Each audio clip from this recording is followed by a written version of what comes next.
आचार्य अष्टोत्तर शत श्री श्रीमत् शिल भक्ति वल्लभ तीर्थ गोस्वामी गुरु महाराज जी के श्री अभय चरणारविंद में साष्टांग दंडवत प्रणाम करते हुए उनकी हेतु की कृपा प्रार्थना करता हूँ। परम आराध्यतम शिक्षा गुरुपाद पद्म नित्य लीला प्रविष्टम विष्णुपाद परमहंस श्री श्रीमत् शिल भक्ति विज्ञान भारती गोस्वामी महाराज जी के पाद पद्म में साष्टांग दंडवत प्रणाम करते हुए उनकी हेतु की कृपा प्रार्थना करता हूँ।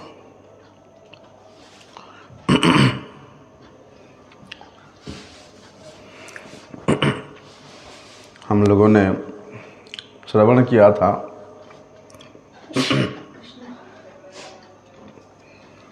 कि मनुष्य जीवन का जो सबसे महत्वपूर्ण उद्देश्य है वो है भगवत प्राप्ति। आध्यात्मिक पथ पे प्रगति करना, आध्यात्मिक पथ पे अग्रसर होना। लेकिन इस पद के पथिक होने के लिए एक नियम अपने जीवन में पालन करना पड़ेगा। वो है सादा जीवन, उच्च विचार, सिंपल लाइफ, हाई थिंकिंग। अन्यथा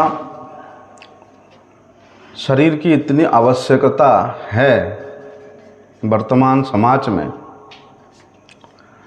उन आवश्यकताओं को पूरा करते करते उसका संपूर्ण जीवन व्यतीत हो जाएगा। फिर भी उन आवश्यकताओं का भी पूर्ति नहीं कर पाएगा।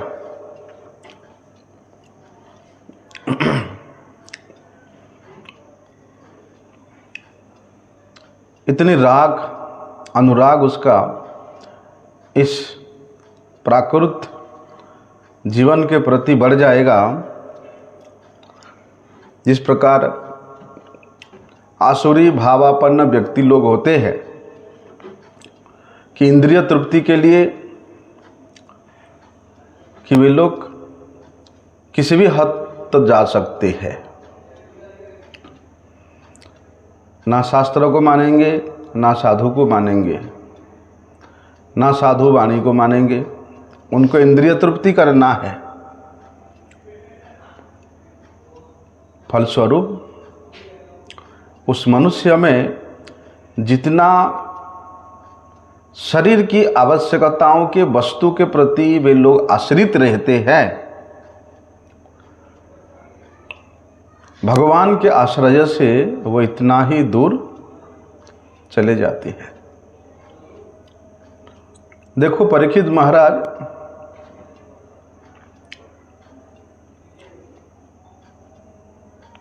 जब संपन्न थे, राज्य था, रानियां थी, प्रजा था, धन धान्य से सुसंपन्न था। भाई पांडवों का साम्राज्य है, कोई कमी है?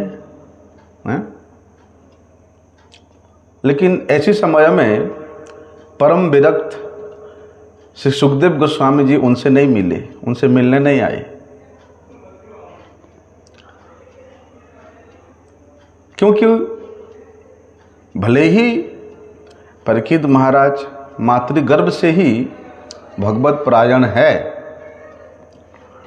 भगवान के प्रति अटूट उनका श्रद्धा भक्ति है,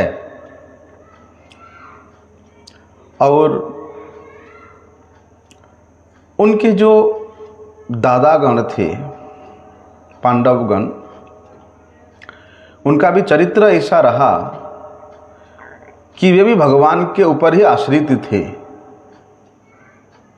फिर भी परीक्षित महाराज जब सुसंपन्न थे धन धान्य से, तब उनको सुखदेव गोस्वामी जी का दर्शन नहीं हुआ।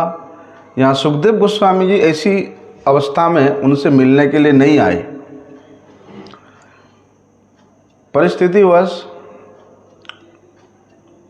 एक प्रकार से बोले, बाहर से देखने में लगता है कि ब्राह्मण बालक का श्राप था और सप्तम दिवस में उनका तक्षक के दंशन से मृत्यु होना था। एक तरफ से देखने में लगता है कि ये तो बड़ा अनर्थ हुआ, राजा का इस प्रकार शापित होना। लेकिन बोलते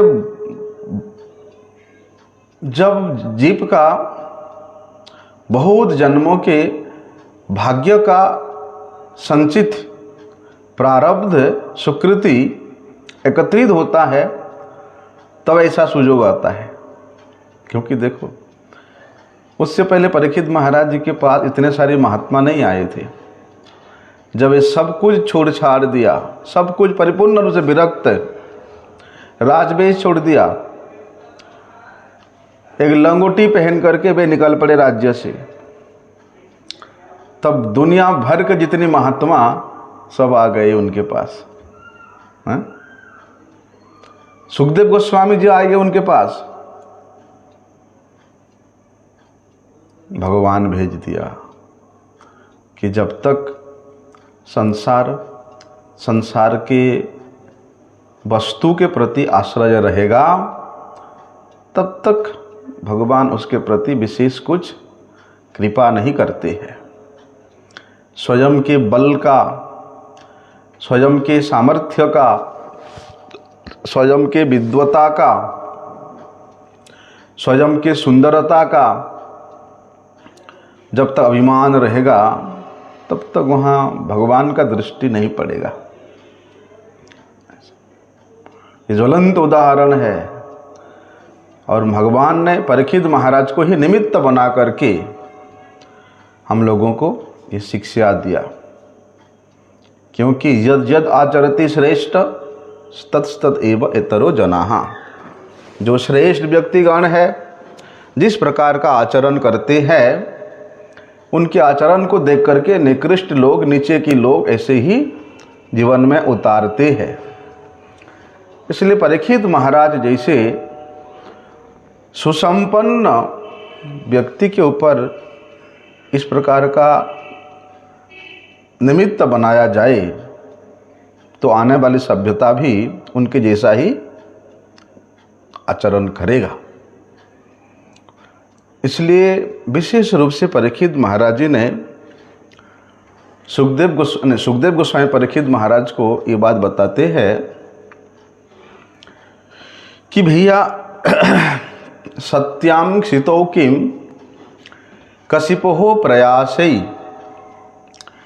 वार्ह्यौ स्वसिद्धे ह्युपवर्णहि किम सत्यंजलौ किम पुरुधान्न पात्र्या दिग्बल कलादौ सति किम दुकुलेहि। इसलिए देखो, जब हमारे पास प्रकृति भगवान के द्वारा दिया हुआ प्रकृति में सब कुछ व्यवस्था है, फिर इस दुर्लभ मनुष्य जीवन के समय को इस क्षणभंगुर वस्तुओं के संग्रह में हम लोग क्यों लगा देते हैं। बोलते हैं सत्यां क्षितौ किम कशिपोः प्रयासै। भैया, जब लेटने के लिए प्रकृति में भगवान के द्वारा दिया इतना सुंदर मुलायम भूमि है, तो फिर इतने महंगे महंगे बेड बनाने का क्या जरूरत है? हाँ? जब सोने के लिए तकिया के रूप में अपनी ये मुलायम बाहों का हम प्रयोग कर सकते हैं ऐसे करके, तो फिर बड़े महंगे महंगे तकिया की क्या आवश्यकता है। जब खाने के लिए अपने हथेली का व्यवहार कर सकते हैं, इन अंजुलियों का, तो फिर तरह तरह के महंगे महंगे बर्तनों की क्या आवश्यकता है। ओढ़ने के लिए वृक्ष का बलकल है, छाल है, वृक्ष का पत्ते है, तो फिर वस्त्रों के पीछे हम लोग क्यों पड़े रहते हैं? हाँ? देखो, बोलने का मतलब ये है कि शरीर की सुविधा के लिए हम लोग व्यर्थ ही इस जीवन को बिता देते हैं। जीवन की आवश्यकताओं को पूर्ति करने के लिए, शरीर की आवश्यकताओं को पूर्ति करने के लिए, और इतना बढ़ा लेते आवश्यकता, एक के बाद एक, एक के बाद एक, एक के बाद एक, एक के बाद एक, कि उसी में ही हमारा अधिकांश समय निकल जाता है। तो बोलते हैं इस प्रकार का इच्छा रखना या इस प्रकार सुख की वस्तुओं की खोज करने का मतलब है मनुष्य अपने जो मानवीय शक्ति है, जिसको भगवान ने आध्यात्म ज्ञान प्राप्त करने के लिए दिया है, उस मानवीय शक्ति को वे व्यर्थ ही नष्ट कर रहे हैं। जब फर्श पर लेट सकता है तो इतने मुलायम मुलायम गद्दे की क्या आवश्यकता है?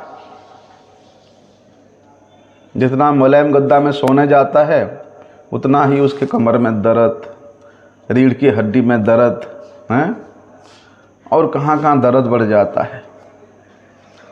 जितनी ब्रांडेड तकिया यूज करता है उतना ही उसका गले में दर्द होना शुरू हो जाता है। तो बोल रहे हैं जो पशु लोग हैं जिनके पास ये सब सुविधा नहीं है, उन पशुओं के पास तो भैया बड़े बड़े मकान नहीं है, बड़े बड़े घर नहीं है, ना उनके पास सोने के लिए बेड है, तकिया है, गद्दा है, कुछ नहीं है। वे लोग इसे खुले भूमि, पेड़ के नीचे, खुले आकाश के नीचे लेट करके जीवन व्यतीत करते हैं। लेकिन उन सुविधावादी मनुष्य जितना बीमार रोगग्रस्त होता है, उन पशुओं में उस प्रकार की कोई रोग नहीं होता है, ना ठंडा लगता है, ना गर्मी लगता है, ना कोई बीमारी होता है।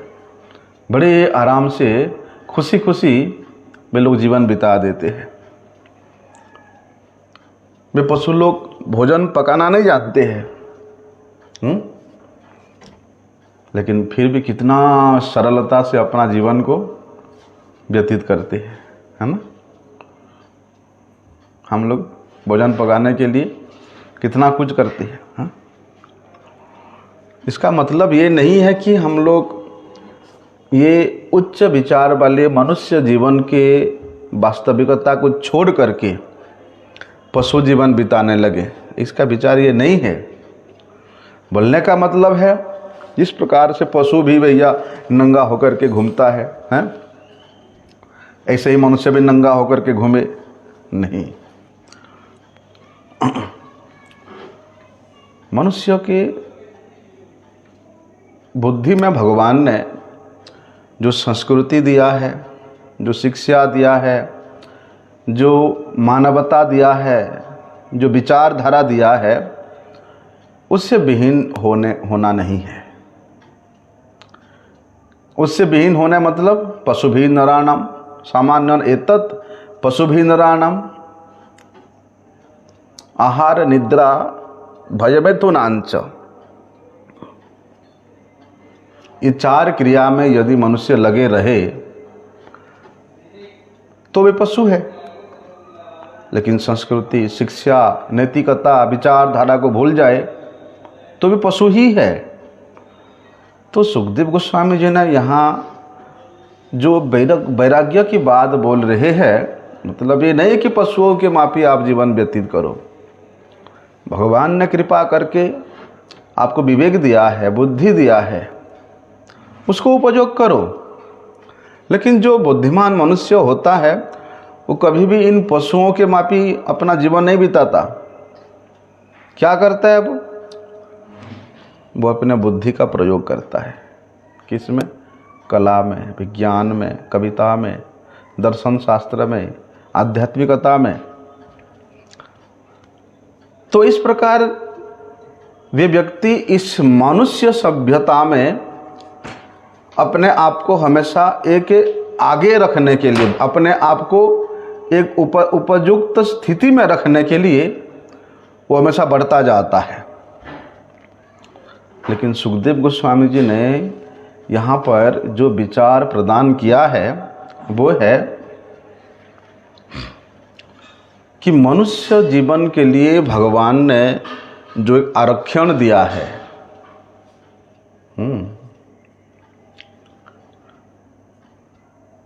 वो पशुओं के लिए नहीं है। क्या आरक्षण है?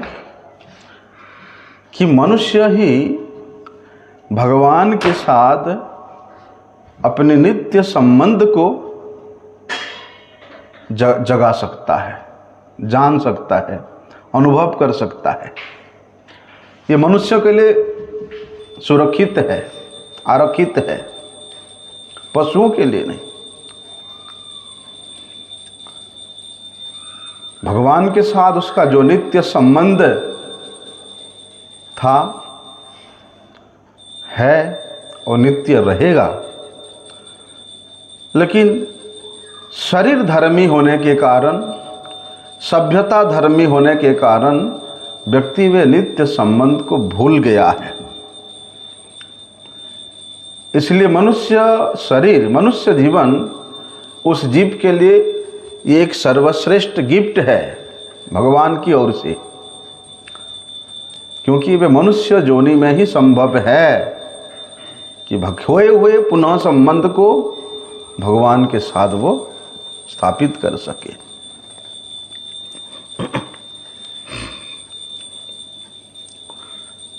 लेकिन जिस प्रकार से मृग मरीचिका होता है मरुभूमि में, जब बालू में, रेत में तेज सूर्य रश्मि पड़ता है, प्रखर किरण पड़ता है, तो दूर से देखने में लगता है कि वहाँ पर पानी का समुद्र है।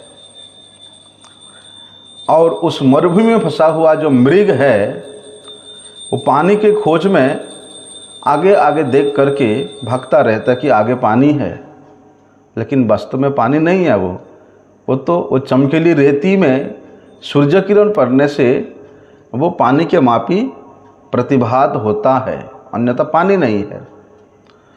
तो अंतिम में जाकर के दौड़ता है पानी की सुविधा के लिए, पानी की प्राप्ति के लिए, लेकिन मृत्यु हो जाती है।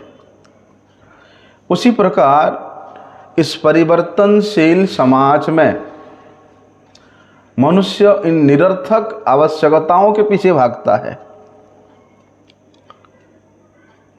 लेकिन इन आवश्यकताओं से उसके वास्तविक खोज की प्राप्ति नहीं होती है, उसके वास्तविक के लक्ष्य की प्राप्ति नहीं होती है।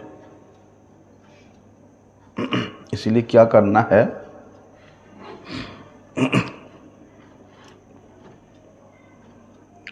जो मनुष्य समाज पशु सभ्यता के मापी केवल आत्मतृप्ति में लगा हुआ है, शरीर तृप्ति में लगा हुआ है, इंद्रिय तृप्ति में लगा हुआ है, वो मनुष्य इस भ्रम में ना रहे कि मैं एक मनुष्य हूँ, मैं एक मनुष्य समाज में हूँ, इस भ्रम में ना रहे, क्योंकि वे मनुष्य कहलाने लायक ही नहीं है। क्योंकि इस प्रकार के मिथ्या कर्म करने वाले जो मनुष्य होते हैं, वो हमेशा भगवान के माया के द्वारा मोहित होते हैं। और मोहित होने के कारण उसका विवेक विपरीत पथ में ले जाता है उसको, उसके बुद्धि अनार्य कार्य करने में उसको प्रवृत्त करा देता है। अंतिम में आश्चर्य भावापन्न बुद्धि को लेकर के बुद्धि भ्रमित हो जाता है कि क्या करना और क्या नहीं करना। इस ज्ञान से, इस बुद्धि से हमेशा वो रहित हो जाता है।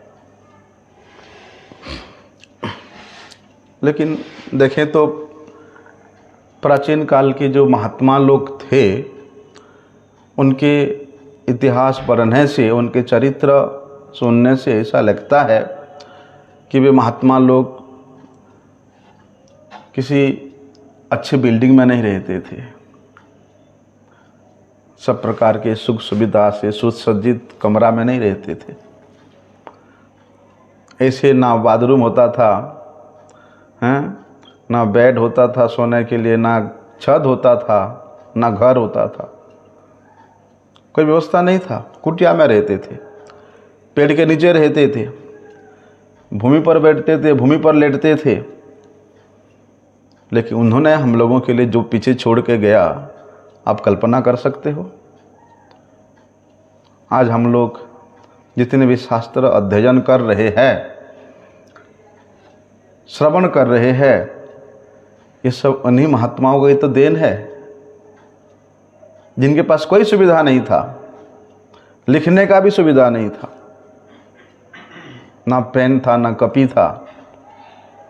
लेकिन फिर भी उन्होंने पीछे जो छोड़ गए, जो निधि, जो संपत्ति छोड़ गए, आप कल्पना भी नहीं कर सकते हो। अभी देखो 550 साल पहले की बात देखो, श्रीमन महाप्रभु जी के निजी पार्षद रूप गोस्वामी, सनातन गोस्वामी, वे कोई साधारण व्यक्ति थे। वे एक देश के राजा के प्रधानमंत्री और अर्थमंत्री थे, कितने उच्च पद में थे। लेकिन उनका जीवन ही देखो, एक वृक्ष के नीचे 2 रात भी नहीं रुकते थे। क्यों? क्योंकि उस वृक्ष के नीचे आसक्ति ना हो जाए। ना, इस वृक्ष में अच्छा छाया है, सुविधा है। ऐसे वृक्ष के नीचे आसक्ति ना हो जाए, इसलिए 2 दिन नहीं रहते थे। एक फटा हुआ कोपिन पहन करके सारा जीवन बिता दिया। लेकिन रूप गोस्वामी, सनातन गोस्वामी, जीव गोस्वामी, रघुनाथ दास गोस्वामी हम लोगों के लिए पीछे जो छोड़ के गए, जो ज्ञान का भंडार छोड़ के गए, आप कल्पना कर सकते हो।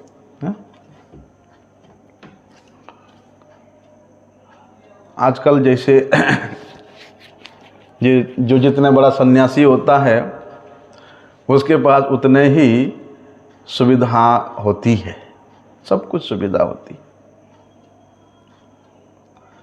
नौकर होते हैं, चाकर होते हैं, दास दासी होते हैं, सब कुछ। राजा महाराजा जैसा जीवन बिताते सन्यासी लोग वर्तमान के समय में। लेकिन रूप गोस्वामी, सनातन गोस्वामी के जीवन में इस प्रकार की सुविधा था, वे कभी उसको ग्रहण करेंगे? उन्होंने पीछे जो छोड़ के आए हैं, प्रधानमंत्री, अर्थमंत्री का पद,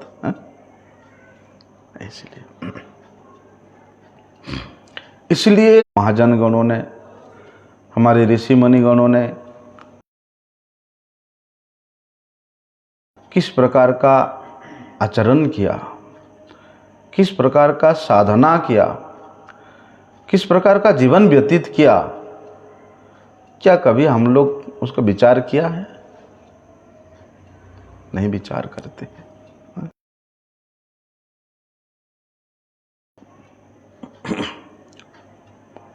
यदि प्रारंभ में ही कोई सन्यासी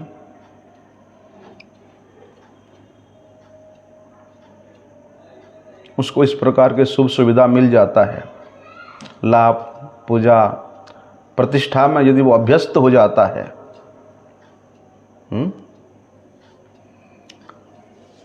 क्या करें? आजकल शिष्य लोग भी ऐसे हैं, जितनी सुख सुविधा की वस्तु वो सब ला करके इकट्ठा करेंगे, दे जाएंगे।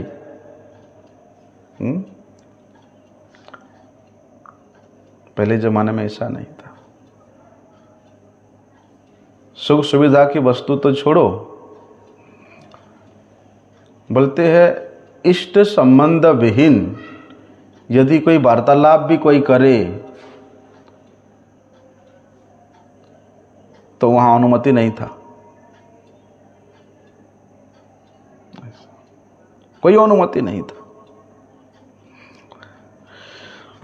इसलिए सुखदेव गोस्वामी जी ने भले ही परीक्षित महाराज को निमित्त बना करके इस प्रकार आचरण करने के लिए उपदेश दे रहे हैं, लेकिन वो वास्तव में एक मंगल प्रेक्षी कल्याणकामी साधक के लिए ही है। आगे कहते हैं सुखदेव गोस्वामी कि चिराणि किम पथि न संति दिशंति भिक्षाम नैवांघ्रिपाः परभूतः सरितो अप्यशुष्यन् रुद्धा गुहा किमजितो अवति नोपसन्नान् कस्मात् भजन्ति कवयो धन दुर्मदान्धान्। बोलते चिराने किम पथि न संति। अरे भैया, अगर भजन करना चाहते हो तो देखो, अब रोड किनारे जाओ, हाँ, कितने कपड़े ऐसे ही पड़ा हुआ मिलता है। यदि कोई व्यक्ति मर जाता है तो उसके जितना भी कपड़े थे सब तो फेंक के आते हैं, तो भजन करने वाला व्यक्ति वहीं से उठा कर पहन सकता है। चिराने किम पथि न संति, रास्ते किनारे क्या कोई फटाफटी कपड़े नहीं पड़े हैं। दिशंति भिक्षाम नैवांघ्रिपाः। अरे जो वृक्ष हमेशा से दूसरों को छाया दे करके आए हैं, अपना फल दे करके आए हैं, क्या वे वृक्ष भी भिक्षा देना बंद कर दिया है? किसी वृक्ष के नीचे जाओ, क्या मना करेगा? ना ना, मेरी छाया में मत आना, ना ना, मेरे वृक्ष मेरे फल मत खाना। क्या वे भी बंद कर दिया भिक्षा देना? क्या नदियां का जल सूख गया है जो वे प्यासे को जल प्रदान नहीं करती है? क्या पर्वतों की गुफाएं बंद हो गया है रहने के लिए कि वे अपने गुफाओं का दरवाजा बंद कर दिए हैं? और जहां सर्वशक्तिमान भगवान सभी शरणागत आत्माओं का परिपूर्ण रक्षा करते हैं, क्या वे भगवान भी अब अपने शरणागतों की रक्षा करना छोड़ दिए हैं? उनके प्रति कृपा करना वो छोड़ दिए हैं? तो फिर बोलते हैं कस्मात् भजन्ति कवयो धन दुर्मदान्धान्। फिर वो व्यक्ति विद्वान मुनि होने पर भी, भजन करने वाला होने पर भी उन सेठ सेठानियों के चापलूसी क्यों करते हैं? हमको ये दे दो, हमको वो दे दो, हमारे लिए ये करा दो, हमारे वो करा दो। उन पैसे वालों के पास जाकर क्यों हाथ फैलाते हैं? हमारा ऐसा व्यवस्था कर दो। बल्कि जो सेठ सेठानी लोग हैं, जो पैसे वाले लोग अपने उस काली कमाई, वो गाढ़ी कमाई के कारण हमेशा अहंकार में प्रमत्त रहते हैं, उनके पास जाकर के हाथ फैलाने की क्या जरूरत, क्या आवश्यकता है? देखो, जो सन्यासी होता ना, वो कभी भी भिक्षा मांगने या परजीवी होकर के दूसरे पर निर्भर रहने के लिए नहीं है कि ना जी मैं सन्यासी हो गया तो आज तो अब हमको प्रणामी थोड़ा मोटा मिलेगा। ब्रह्मचारी था तो 100 रुपया मिलता था, अब सन्यासी हो गया तो लोग 500 रुपया देंगे, क्योंकि सन्यासी के लाइन में बैठने को मिल गया हमें, है ना। पहले बैठने को मिलेगा, प्रणामी मोटा मिलेगा, वस्त्र भी अच्छा मिलेगा, है? ऐसा है नहीं। सन्यासी को इस प्रकार परजीवी बन करके दूसरे के ऊपर निर्भर रह करके जीवन व्यतीत कभी नहीं करना चाहिए। परजीवी का मतलब होता है कि जिसका समाज के प्रति कोई योगदान नहीं है, लेकिन फिर भी समाज के खर्च से अपना जीवन चलाना चाहता है। वो परजीवी है ना?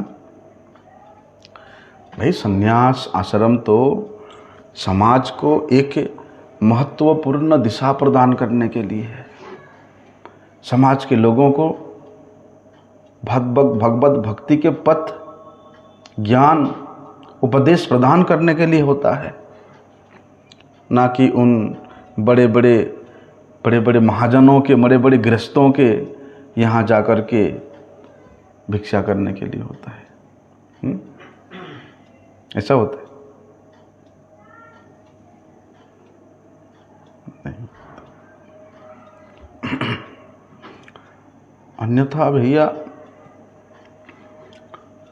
ठीक है, जो सन्यासी भगवत सेवा परायण है और गृहस्थों के यहाँ से धन ला करके उसको केवल भगवान की सेवा में लगाता है,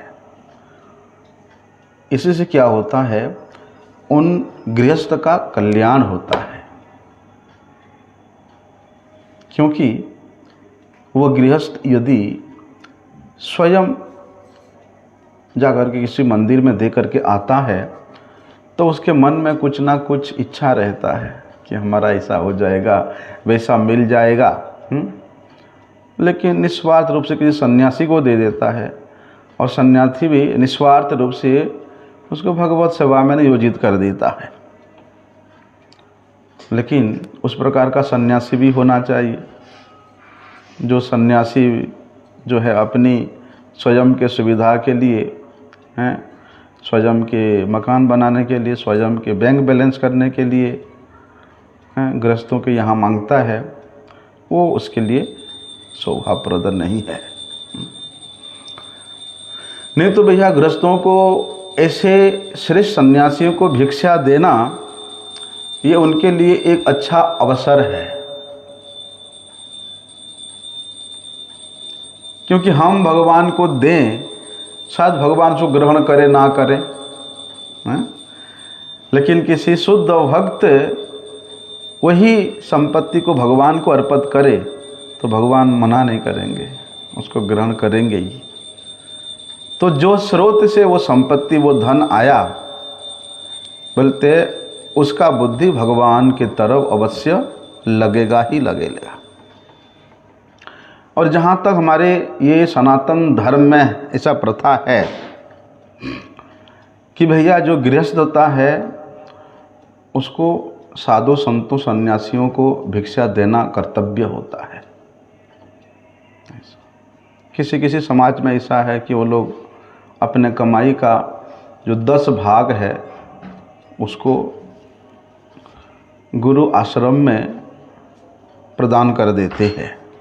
और ये शास्त्रों का आदेश भी है कि भाई ऐसे साधु महात्माओं को वे गृहस्थ लोग भी अपना बालक जैसा माने, अपने बालक जैसा व्यवहार करें हैं, और उनके लिए व्यवस्था करें भोजन की, वस्त्र की, ये सब, ये उनके लिए धर्म है। लेकिन वो विरक्त सन्यासी उसको ग्रहण करता नहीं करता, वो उसका धर्म है। इसलिए विशेष रूप से संन्यास आश्रम को ग्रहण करने वाला व्यक्ति का ये सबसे पहला कर्तव्य होता है कि वे गृहस्थों के यहाँ जाकर के, यहाँ समाज में जाकर के लोगों को कुछ प्रदान करे। क्या प्रदान करे? जो उसके पास है वही देगा। धन तो देगा नहीं, उसके पास तो धन तो नहीं होता है। वस्त्र तो देगा नहीं, उसके पास होता नहीं है। लेकिन आजकल भैया सन्यासी लोग बड़े बड़े पैसे वाले हैं ना, तो खूब धन दान करते हैं, बड़े बड़े प्रोग्राम करके खूब पैसे लुटाते हैं। नहीं, सन्यासी को समाज में जाकर के पैसे लुटाने के लिए नहीं है, सामान लुटाने के लिए नहीं है। अरे उनके पास तो इतना कुछ है, गृहस्थों के पास, वो लोग सब व्यवस्था कर सकते हैं, और वो लोग उस ऐसे वस्तु की अपेक्षा भी नहीं करते। बोलते वहाँ जा कर के सबसे पहले उनको भगवान के संबंध में संबंधित ज्ञान प्रदान करना चाहिए। ऐसा कुछ साहित्य हो, सत साहित्य हो, जिसको पढ़ करके उनका मनोभाव भगवान की ओर परिवर्तित हो जाए। ऐसा प्रदान करने के लिए ही वे सन्यासी होना चाहिए। देखो, भगवत प्राप्ति का जो एक मार्ग है उनके सामने खोल जाए, बस आत्म साक्षात्कार का अनुभूति का जो दिशा है वो प्राप्त हो जाए। और यही प्राप्त कराने के लिए ही सन्यासी है, ना कि यात्री आते रहे और सन्यासी रोटी बिलता रहे और खिलाता रहे। इसीलिए पहले सन्यासी को अकेले रहने का संस्तुति दी गई थी शास्त्रों में। बड़ा बड़ा आश्रम बनाना, बड़ा बड़ा मठ बनाना, उसका इंचार्ज बनना और सारी लोगों के लिए व्यवस्था करना है नहीं। इसमें वो अपना समय को व्यतीत करने के लिए नहीं है, एकांतवास करने के लिए, कि वो अधिक से अधिक समय भगवान को प्रदान कर सके, भगवान के भजन में लगा सके। ऐसा पहले हमारे जो गोस्वामी गण थे, रूप गोस्वामी, सनातन गोस्वामी, षट गोस्वामी, वो लोग वहाँ वृंदावन में सेवा कुंज में एकत्रित होते थे सब प्रत्येक दिन। और वहाँ बड़ा लंबा भैया विद्वतापूर्ण संगोष्ठी चलता था। हाँ, आजकल होता नहीं। हम लोग भी जब सुरसुर मठ में आए तो वहाँ जो ब्रह्मचारी का बड़ा रूम था, तो शाम को सोने से पहले बोलते इष्ट गोष्ठी होगा। हम तो नया नया मठ में आया, बोलते इष्ट गोष्ठी क्या होता है? इष्ट होता है भगवान, हमारा इष्ट, उनके विषय में चर्चा, वो इष्ट गोष्ठी है। तो शुरू में जब आया अच्छा लगा हमको, देखा तब तो बहुत सारे हमारे परम गुरु जी के शिष्य लोग भी बड़े मठ में रहते थे। मैं सबसे छोटा बच्चा था, तो वहाँ बैठना कंपलसरी था। 1 घंटा खाने के बाद, रात को प्रसाद पाने के बाद 1 घंटा इष्ट गोष्ठी में प्रत्येक मठवासी को बोलना, बैठना कंपलसरी है। तो वहाँ देखता था कि बड़ा सुंदर, कोई कुछ प्रश्न कर रहा है, कोई कुछ उत्तर दे रहा है, किसी का कोई संशय है, कोई किसको पूछ रहा है। हाँ, सब लोग अपने अपने पेन और कॉपी लेके बैठे हैं। तो देखा वो बुजुर्ग महात्मा भी, उनका इस प्रकार का उत्साह देख करके हमारा भी मन होता था कि हम संस्कृत पढ़ेगा। हम छुप के जा करके पढ़ता था वहाँ केसी घाट में। लेकिन जैसे ही बाद में पता चला तो हमारे पुरी महाराज जी बोलते हैं, पुजारी अभी संस्कृत पढ़ेगा, फिर विद्वान बनेगा, फिर भागवत सप्ताह करेगा, फिर मठ से चला जाएगा। पहले भी ऐसा किया, इसलिए नहीं, हम जो ग्रंथ देता उसको पढ़ना, इसलिए हम आधा पढ़ा। ऐसा इसलिए बोलते ना, अल्प विद्या भयंकरी। हमारा जो विद्या बड़ी भयंकर है, सावधान रहना। तो ऐसे वहाँ पर सेवा कुंज में सब गोस्वामीगण, वृंदावन जितना भक्त वैष्णव समाज थे, सेवा कुंज में एकत्रित होते थे और वहीं पर चर्चा चलता था। बाद में फिर राधा दामोदर मंदिर जीव गोस्वामी जी ने प्रतिष्ठा किया और वहीं रूप गोस्वामी जी का समाधि हुआ। फिर वहाँ रूप गोस्वामी जी की समाधि के सामने ये संगोष्ठी होना शुरू हो गया था। तो देखो, इन गोस्वामी गणों ने, उनका कैसा आचरण था, कैसा जीवन था कि कोई एक छोटी आवश्यकता भी अपने जीवन में उन्होंने एकत्रित नहीं किया है। लेकिन पीछे में उन्होंने जो इतना विशाल साहित्य छोड़ गए, विशाल ग्रंथ का भंडार छोड़ गए हैं। बोलते इसी प्रकार जितने भी आचार्य गण है, जिन्होंने अपनी स्वेच्छा से संन्यास आश्रम ग्रहण किया है, उनका लक्ष्य भी यही होना चाहिए कि मानव समाज को भगवत भक्ति में प्रेरित करे, ना कि संन्यास लेने से भैया बड़े सुखपूर्वक हम रह सकेंगे। एक महात्मा मुझे बोला, अब तो हमारे इतने शिष्य हो गए और सब एकदम लायक शिष्य, देने वाले शिष्य, इसलिए मुझे भविष्य के लिए कोई टेंशन नहीं है। मेरे शिष्य लोग मेरे रहने के लिए व्यवस्था कर देंगे, खाने पीने का पूरा व्यवस्था हो जाएगा और अच्छा व्यवस्था कर देंगे, इसलिए आगे प्रचार हो ना हो मुझे कोई टेंशन नहीं है। एक सन्यासी ने मुझे ऐसा बोला। अपना जीवन तो भैया बन गया। तो इस प्रकार सुखपूर्वक गैर जिम्मेदारी जीवन व्यतीत करके दूसरे के ऊपर भार स्वरूप बन के रहने के लिए सन्यासी नहीं है। लेकिन जो सन्यासी समाज के लिए कोई योगदान नहीं कर पाते हैं, ऐसे सन्यासियों को समाज से अपनी व्यवस्था के लिए भी कोई आशा नहीं करना चाहिए। भोजन के लिए हो, वस्त्र के लिए हो, कोई आशा नहीं करना चाहिए, जाना ही नहीं चाहिए। क्यों?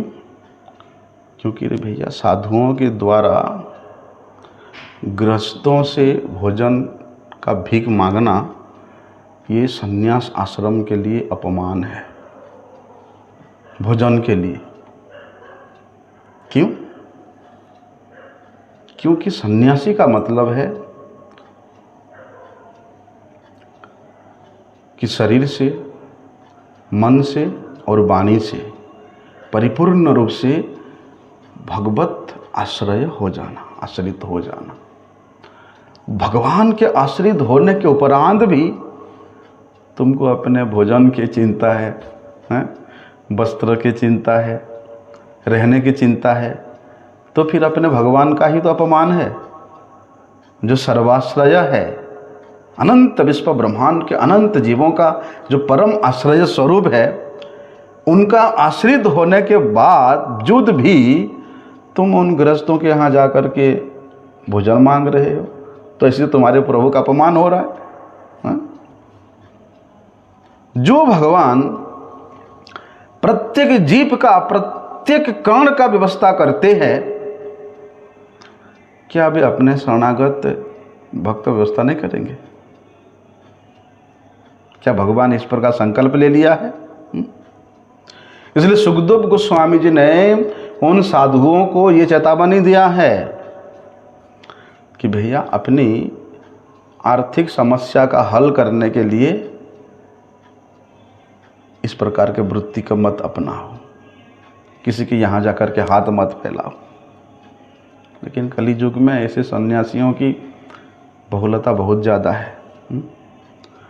यदि कोई मनुष्य अपनी इच्छा से या कुछ परिस्थिति बस सन्यासी बन जाता है, तो उस सन्यासी में ये दृढ़ विश्वास होना चाहिए कि परमेश्वर भगवान इस संसार के सर्वत्र और समस्त जीवों का पालन करता है, रक्षा करता है। तो भला वो मुझे उपेक्षा क्यों करेंगे? मुझे क्यों छोड़ देंगे? हैं? तुहु जगन्नाथ जग भरी कहावसी। ऐसे ही वो जगतनाथ है। तो फिर मुझे क्यों छोड़ देंगे वो? किए मानुष पशु पाखी किए जन्म ये अथवा कीट पतंगे, सबका भगवान पालन पोषण करते हैं, तो फिर मुझे क्यों छोड़ देंगे भगवान? इसलिए नियम तो यही होना चाहिए, सन्यासी भक्त किसी से कुछ मांगे बिना अपना एक छोटा सा कोपिन धारण करके जीवन व्यतीत करे। तो इसी को सुखदेव गोस्वामी कहते हैं क्या सड़क किनारे पड़े हुए चिथड़े मिलना बंद हो गया है क्या? भूख मिटाने के लिए वो वृक्ष भी अपना फल देना बंद कर दिए है क्या? प्यास मिटाने के लिए नदियों का जल सूख गया है क्या?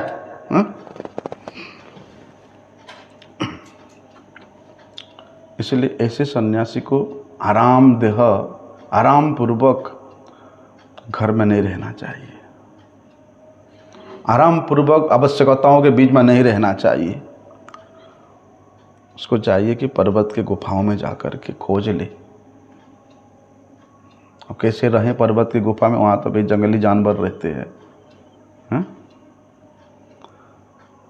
भाई जब तुम भगवान के ऊपर आश्रित हो गए हो तो फिर जंगली जानवर से काय को भय, काय को डर? जब भगवान में एकांत रूप से तुम्हारा विश्वास होना चाहिए कि भगवान मेरे हृदय में नित्य विराजमान है, तो भगवान जब मेरे साथ है फिर मुझे ये जंगली जानवरों से क्या डर है? भगवान भी तो उनके हृदय में विराजमान है, भगवान भी तो उनके ही कार्यकलाप को अपनी इच्छा से करते हैं। अगर वो गुफा में व्याघ्र है भी तो भगवान उस व्याघ्र और जंगली जानवर को आदेश दे सकते हैं कि भैया मेरा भक्त यहाँ रहेगा, उसको विचलित मत करना, उसको डराना मत। ऐसे भी हो सकता है, भगवान क्या नहीं कर सकते। देखो हरिदास ठाकुर जिस गुफा में भजन करते थे उस गुफा में बहुत बड़ा विषधर सांप रहता था, बहुत बड़ा सांप। लेकिन हरिदास ठाकुर जी को जो प्रशंसक थे वो लोग वैष्णव दर्शन करने के लिए आते थे, तो एक दिन उन्होंने उस सांप को देख लिया। उसके बाद भैया भयभीत होने लगे सभी लोग, अरे यहाँ वैष्णव ठाकुर रहते हैं और इतना बड़ा विषधर सांप भी रहता है, ये तो किसी दिन अनर्थ कर देगा। तो सभी भक्तों ने हरिदास ठाकुर से प्रार्थना करते हैं कि आप इस स्थान को छोड़ दीजिए। हरिदास ठाकुर जी ने उनके प्रस्ताव को माना और उस स्थान को जैसे ही छोड़ने के लिए मन में विचार आया, बल्कि सबके देखते देखते वो सांप उस गुफा से बाहर करके चला गया। क्या भगवान उस सांप के हृदय में नहीं है? उन्होंने उस सांप को आदेश दिया कि मेरे भक्त यहाँ अच्छा भजन कर रहा है और तेरे कारण यहाँ से चला जाएगा, उससे अच्छा कि तू यहाँ से चला जा। देखो ये तो ज्वलंत उदाहरण है कि भगवान अपने प्रिय भक्त हरिदास ठाकुर जैसे अपने भक्त की सुरक्षा प्रदान करने के लिए सांप को भी आदेश दे सकते हैं। और हमारे सनातन धर्म का विधि तो यही है क्या कि भजन के प्रारंभिक अवस्था से ही सभी परिस्थिति में भगवान के ऊपर निर्भर रहने का शिक्षा दिया जाता है। जैसे जब हम लोग शुरू मठ में आए तो सिर एक साल के लिए 3 धोती दिया जाता था। 3 धोती में से एक धोती को 2 फाड़ करके वो उत्तरी के रूप में होता था और वो गांधी छाप का मोटा मोटा धोती आता था। 1 साल तक और कुछ नहीं मिलेगा। 1 महीना के लिए एक लाइफ बॉय साबुन और एक ऐसे मोटा वाला ऐसे धोने का साबुन आता था मिट्टी के कलर का, 1 महीना के लिए वो मिलता था। ऐसा। और दंत मंजन 1 महीना के लिए छोटा सा डिब्बा 5 रुपये का आता था पहले, लाल दंत मंजन के नाम से मिलता। उसके बाद इधर उधर भंडारे में जाते थे तो अगर बड़ा भंडारा है तो 10 रुपया मिल जाए, नहीं तो 2 रुपया या 5 रुपया, तो वो ला करके मठ इंचार्ज के पास जमा करना है कि अमुक मठ से निमंत्रण आया है 10 आदमी का और वहाँ से 5-5 रुपया मिला, वो ला करके जमा करना है। मतलब मठवास के उस समय ऐसा मठवास था और शिक्षा दिया जाता था कि भैया ज़्यादा संचय नहीं करना।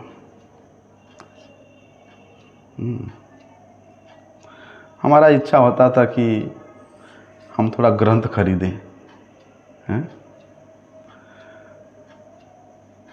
इसलिए महाराज जी को बोल दिया था कि महाराज हमारा ग्रंथ खरीदने का इच्छा होता है और ये 5-10 रुपया मिलता है, उसी से ही तो खरीदेंगे। तो महाराज ने बोला ठीक है तुम रखो। जैसे 30-35 रुपया हो जाता था, जाकर कोई ग्रंथ खरीद के ले आते थे। पढ़ने का इतना लालसा था, लोभ था। जब ग्रंथ नहीं था तब पढ़ने का बहुत लोभ था। आज ग्रंथ इतना है कि ग्रंथ खोलने का ही मन नहीं करता है। समय कितना मतलब चेंज हो गया है। इसलिए हमारे जो सनातन धर्म है ये भजन के प्रारंभिक अवस्था में ही प्रत्येक परिस्थिति में भगवान की सुरक्षा पर निर्भर रहने का शिक्षा दिया जाता था। इस विषय में कल हम लोग और श्रवण करेंगे। भगवद गीता में भी भगवान विशेष रूप से वर्णन किए हैं। वंशाकल्पतरुभ्यश्च कृपा सिन्धुभ्येव च पतितानां पावनेभ्यो वैष्णवेभ्यो नमः।